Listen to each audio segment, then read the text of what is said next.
Hello ladies and gentlemen, and welcome to a new video. Whew, it's been a while, for like almost a year or two now. I've just been busy with work and everything, but I seen this and I was like, I have to show this to everyone.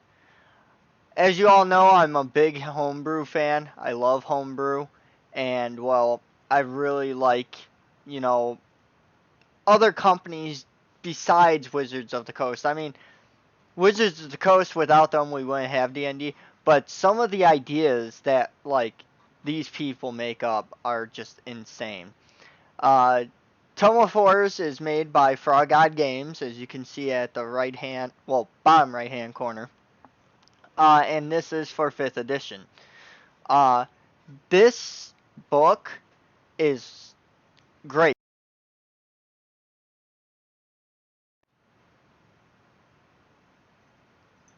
I mean, I was reading through it today and looking at it and making sure everything was all good. Or, my speculations on it, because, well, on Amazon, it's selling for $129. That's a lot for a book that's, I think, about like 200 pages long. 338, selling for $129, and I don't think that's fair, or whatever. But I got this for $25 on Humble Bundle. They do D&D stuff once in a while, and I noticed the Beast of a Deal, or Beast of something, whatever they have going on right now. And I decided, you know what, I'm going to pick it up because, for $25 for this book and, whatever else it comes with, that isn't too bad. So, let's jump right into it right here. Tome of Horrors. You have your authors, Kevin Bias, Erica Basilisk, John Barnhouse, Christopher Bishop, Casey Christopherson, Jim Curl. Then you have your developers, Edwin Nagy, Patrick Pilgrim, and Bob Webb. Why does Bob Webb's name sound so familiar? I think I've seen that before, but nevertheless, you basically, this is, the whole who created what did what, you know, uh, forward. Uh, this is just telling you a little bit about the book, and oh, Necromancer Games, that's where I've heard of them. But this is just telling you about the book a little bit, and well, how they got into everything. So we're going to skip that too. Okay, table of contents. Our first creature will be an Abyssal Harvester, Abyssal Larva, all that A's through B's, type of stuff. So it's all in alphabetical order, like always. This book, like I said, I've read through it a little bit, and I thought it was pretty cool. They have a lot in here. They have angels, they have demons, they have different abyssal stuff. And I've been wanting to do an Abyss campaign and a Void campaign, so, that's pretty cool. They have your Blood Orchard, any of your blood creatures, basically. If you've read any Necromancer game books, or if you've read any Kobold Press books, they have a lot of blood stuff. Usually they're plants, like blood flower and blood leaf and all this other stuff. They have different types of beavers, as you can see. A whole lot of beetles. Like, these people went all out on the beetles. You have Beetle Glide, Beetle Watch, Death Watch, Beetle Cave, all these, well, Cave Beetle, all these other stuff. There's a lot of undeads in this. Corpse Rook, Corpse Candle. Then, of course, like I said, there are demons. They even have demon lords, so devils. Like, they have Orchis, they have Tessoga, The Frog God games. Haha.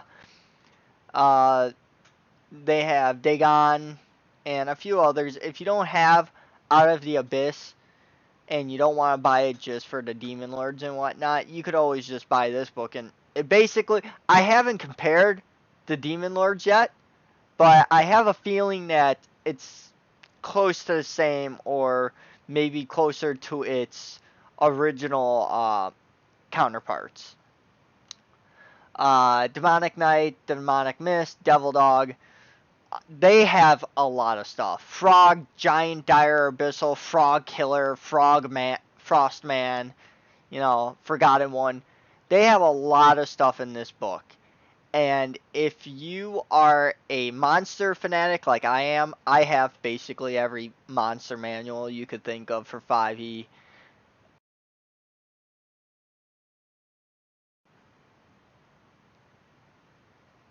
I really like it. I think it's a really cool concept, having all these creatures and then just making whatever adventures you can. I find it very cool. Well, this is your Abyssal Harvester. Ugly. Very, very ugly. Uh, I'm not going to read everything. I'm just going to scroll through and show you everything. The challenge ratings of these aren't too bad. Like, I guess an Abyssal Harvester is a huge plant that could do all this crap. Tentacle Whip, magic weapons, so it has magic weapons, far reach, all this other stuff. And then it has, like, multi-attack tentacles. And when I was reading through everything for this particular creature, I actually thought the challenge rating was pretty good. I mean, it hits hard. It's got a lot of health. It's resistant to a lot of things. So, and as you go along, the book feels great. Like, it feels like everything isn't just mismatched or, like something doesn't fit somewhere. The artwork is pretty cool too. I really like the artwork. I like what they did with it.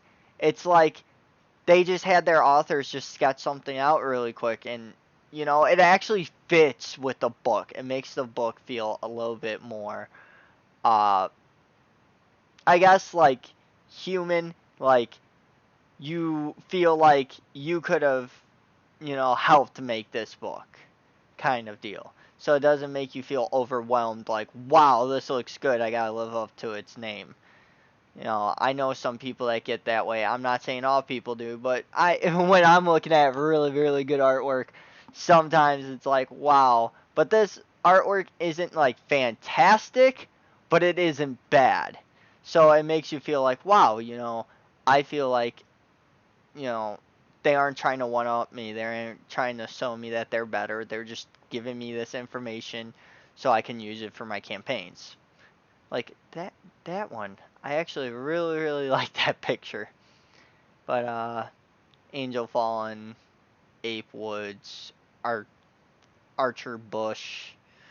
I'm just gonna scroll through all these and just dive into this a little bit.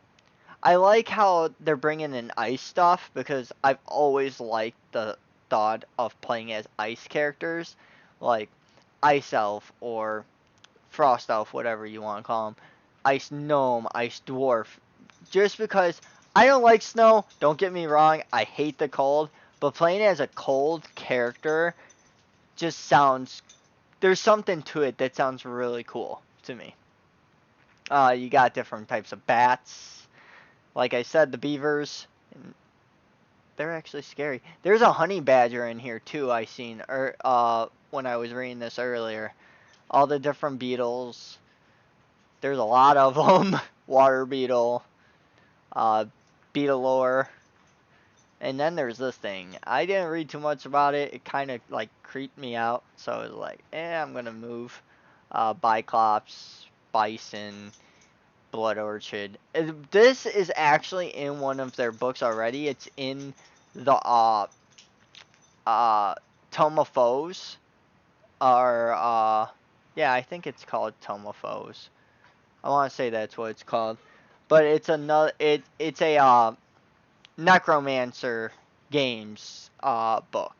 and it's pretty cool. If you like old-fashioned D&D, you're gonna like that book more than this one, because that book is more, it gives more information, and it's also written and it's inked in like old-fashioned, like 3.5 style, maybe a little bit older.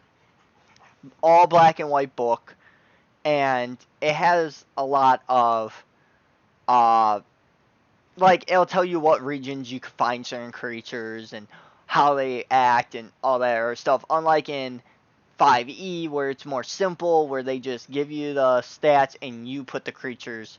Like, they'll put in their background a little bit, like where you could find them, but you know, it just the writing doesn't restrict it to being there. Bog beast, bog creep. That, like I said, a lot of undead in this.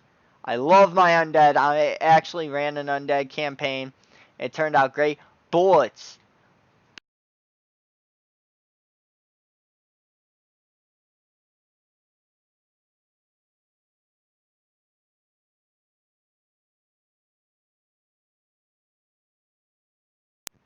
Bullets has always been a creature that I admire because of their sheer size and what they are capable of, like, doing. Like, when you think of a bullet, you just think like a bullet from a gun and nothing of it. That's that. But you don't think about like a huge creature that's able to just run into anything and just demolish it without any regret or any sort of like trouble, you know. And there's all different types of bullets. Like I said before, like in the book, usually bullets are bad. You know, they're some sort of either evil or chaotic neutral. This is a lawful evil. It's a black one. So kind of like the dragons, you know. Then you have your blue bullet, which is a unaligned. So kind of like the blue dragon. Chaotic, good for gold bullet. Why is metallic always good? Who knows? Green bullets are unaligned. Red bullets are unaligned, translucent unaligned, so they treat them more like creatures than enemies, which I think is really cool because that gives you that choice. Like, here's this bullet, and it's just wandering in the forest, and there's your team. Oh my god, this is a bullet, it's gonna kill us, and we're only level 3, but then it just gently walks by, like, whatever. Ain't worth my cause, ain't worth, you know, fighting you type of deal. Or you could just have that bullet just run right into them without them noticing. You know, instead of having to play, oh, I'm evil, so I'm just gonna eat you now. So, Burning God, I seen this during a preview picture when the book was coming out, and I actually thought it looked really cool. I like the abilities it has, and once again, they did really good on the creature rating. Because how I see creature rating is, let's say it's a level 12, okay? Not one adventurer could take it down.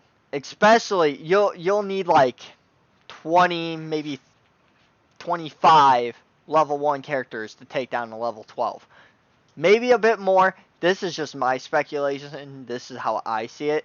But in actual terms, it'll take about 3 level 10s to take it down. 3 or 2 level 10s to take it down.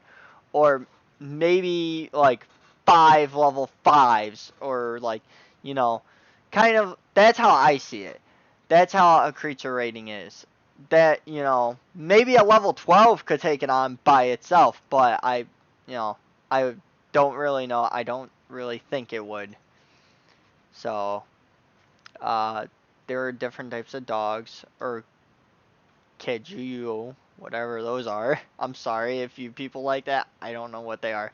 This thing looks like something out of Alien. Carrion Moth, golems. Of course, they have to add. Oh, column, not golem. What? I'm an idiot. I'm sorry. Caterprism, Cinder Knight, Chaos Beast. Ooh, that Cinder Knight looks badass. Claremore, Club Neck, Colossal Jade, Kansi, Corpse Candle, Corpse Rook, Crabman, Crypt Thing, Crystal Horde, Death Cow! If any of you make a freaking, what is it called? Diablo 2 game based on D&D, please invite me and please make a cow level. Please, you have all the needs right here. Just do it. I would do it, but I'm already running 2 campaigns. I can't think of one right now. I mean, I could work on one on the side, but still, Death Cow, please do it. Deer, they have deer in here, Defender Globe, you know, demons, here are the demons, lots of demons here. That, like, I don't know what it is with any D&D people, but they love their demons. Like, there's a lot more demons than angels. Like, there's only a